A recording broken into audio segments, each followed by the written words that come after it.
안녕하세요, 써니입니다. 이번 시간은 칼을 사용하지 않고 필름을 자를 수 있는 나이프레스 테이프에 대해 알아보겠습니다.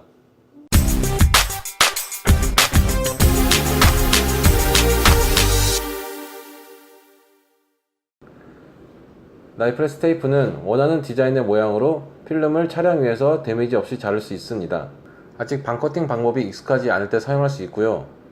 잘 이용하면 작업을 좀 더 쉽고 빠르게 효율을 높일 수도 있습니다. 나이프레스 테이프에는 여러 종류의 모델이 있습니다. 시공 부위에 따라 또는 필름 재질에 따라 다른 모델이 사용됩니다. 오늘은 그 중에서 가장 많이 쓰이는 두 가지 모델을 준비했습니다. 피니시 라인과 디자인 라인입니다. 한번 열어보겠습니다.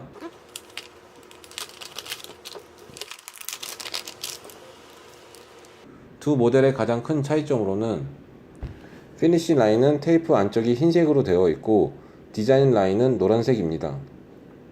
또 자세히 보면 실이 다른 재질로 되어 있네요. 디자인 라인은 실이 유연해서 타이트한 커브에도 가능하고 손으로도 쉽게 자를 수 있습니다. 따라서 일반적으로 컬러 체인지 랩핑에 가장 많이 쓰이는 모델입니다. 피니시 라인은 더욱 튼튼한 실로 되어 있어서 타이트한 커브보다는 완만한 커브에서만 사용이 가능하며 반드시 칼로 잘라서 사용해야 합니다. 여러 겹의 필름이나 두꺼운 필름, 메탈릭이나 다이아몬드 계열 필름을 자를 때 사용됩니다. 나이프레스 테이프를 붙일 때 너무 당겨가면서 팽팽하게 붙이게 되면 실의 텐션으로 인해 실이 테이프에서 이탈될 수 있습니다. 따라서 너무 세게 당기지 말고 자연스럽게 눌러주며 붙여야 합니다.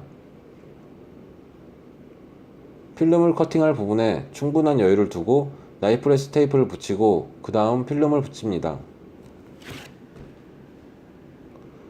커팅하기 전 나이프레스 테이프와 필름이 완벽하게 자리 잡도록 열을 주면서 한번 눌러줍니다. 그 다음 테이프를 접고 끝부분을 엄지손가락으로 가볍게 눌러줍니다.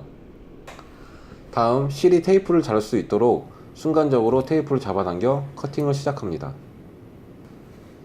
필름을 커팅할 때는 필름이 들리지 않도록 엄지손가락으로 살짝 눌러줍니다. 실을 잡아당길 때는 커팅을 진행할 방향으로 잡아당기면서 커팅을 합니다. 필름을 다 자른 후 실을 들어 올려 테이프를 떼어냅니다. 이때 두 가닥으로 잘린 테이프가 나와야 합니다. 나이프레스 테이프를 여러 겹으로 겹쳐서 사용할 때는 항상 나중에 붙인 테이프를 먼저 커팅하는 순서로 진행합니다.